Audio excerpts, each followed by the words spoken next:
আলাইকুম। আমি Mohammad Mahmudul Hasan Faisal, home district managing. আমি 2011 সালে এখানে কোচিং করে ইনকাম ট্যাক্স অফিসে চাকরি পেয়েছি। আপনাদের উদ্দেশ্যে একটা কথা বলতে চাই, সেটা হচ্ছে এখানে ভর্তি হয়েছে চাকরি নেওয়া যায় নাই এরকম কেউ নাই। মানে এই ঢাকা বহুভাষী সার্টিফিকেট ট্রেনিং সেন্টারের ইতিহাসে এরকম কেউ নাই। মানে ভর্তি হয়েছে চাকরি নেওয়া যায় নাই। যাদের বয়স শেষ হয়ে গেছে, আগে অ্যাপ্লিকেশন করা ছিল, তারাও কিন্তু চাকরি পাইছে। সুতরাং ধৈর্য আর হবেন না, ঘাবড়াবেন না, মানে রেগুলার ক্লাস করবেন, চাকরি হবে ইনশাল্লাহ। সবারই হবে, সবার হবে, একটা না অনেক হবে। মানে আপনারা যেখানে যাইতে চান, মানে এই চাকরির বাজারে সর্বোচ্চ জব যেটা, মানে যাদের স্বপ্ন থাকে ওইখানেই হবে ইনশাল্লাহ। আপনারা সবাই মানে বিষয় হলো ছেড়ে দিবেন না, হাল ছাড়বেন না। যে হচ্ছে না, পরীক্ষা টিকতেছি না, প্র্যাকটিক্যাল হচ্ছে না, ভাই বাদ করে যাচ্ছি, হবেই মানে হবেই ইনশাল্লাহ। সবার জন্য দোয়া রইল, সবাই চাকরি পাবে এবং আমাদেরকে দাওয়াত দিবেন, আমরা মিষ্টি করব। বর্তমান পরিবেশ আর আপনাদের পরিবেশ নিয়ে কিছু বলার আছে? অনেক তফাৎ, অনেক। মানে আমরা যখন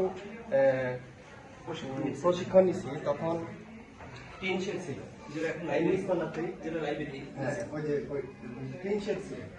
প্রচন্ড গরম, আর পাশে ছিল ওই যে টেলার্স, এত শব্দ।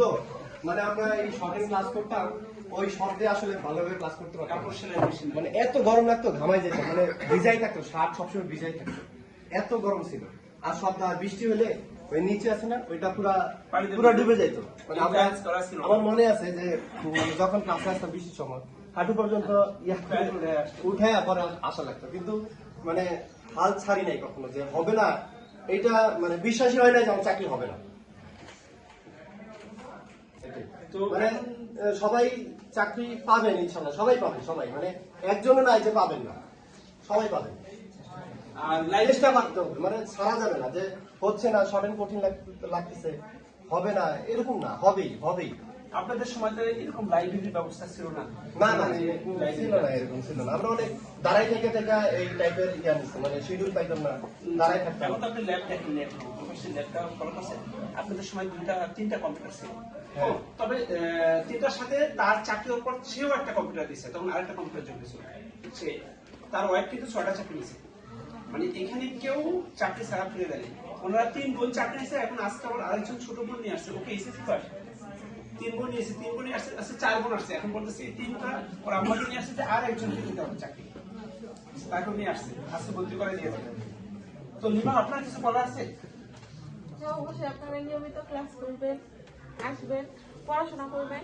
এখান থেকে কেউ ফিরে যায় না, যারা চেষ্টা করে সবাই চাকরি হবে ইনশাআল্লাহ। যেমনটা পেয়েছেন আপনার পরিবারের 3 জন? হ্যাঁ, আমার পরিবারের 3 জন, মানে আমার ফ্যামিলি সবাই বলতে এইখানে বলতে পাগল। সবাই এখানে, মানে আপুর বেবিরা সব এখানে আসবে, যেখানে সবাই থাকবে, আমার চাকরি হয়ে যাবে। বেবিরা সব আসবে, আসলেই সবার চাকরি হয়। তো আজকে শেষ এই টাঙ্গাইলের জয়কলি থেকে মিষ্টি নিয়ে আসছেন এবং আপনাদের জন্য নিমকিও নিয়ে আসা হচ্ছে, এবং সেটা আজকে তৈরি করে পাঠানো হয়েছে। আমরা কালকে অর্ডার দিয়েছি, আজকে করে নিয়ে আসছে। তো যাই হোক, তার জন্য দোয়া করবেন। আমি চাইছিলাম ওরা 3 বোনই এখানে আসুক, কিন্তু আসলে এই যে আপনারা চলে যাচ্ছেন, তারপর ওদেরকে রেখে আমি তাড়াতাড়ি চলে আসছি শুধু আপনাদের মিষ্টি দেওয়ার জন্য। এবার আমাকে হেল্প করবেন আপনারা 2 জন, একটু প্লিজ ওঠেন। প্রথম নিমকি দেন, এরপরে আবার আসেন, আপনি আসেন ভাই, এই পাবনা আসেন, পাবনা আর ইমরান আসেন। আপনারা নিমকি দেন আর পাবনা আর ইমরান মিষ্টি দেন। না, আগে মেয়ে থাকি। কাইন্ডলি আপনারা সব পরে কি আবার ক্লাসে যাবেন আজকে? ক্লাসে গেলে ওখানে আবার হাত বাড়াবেন না।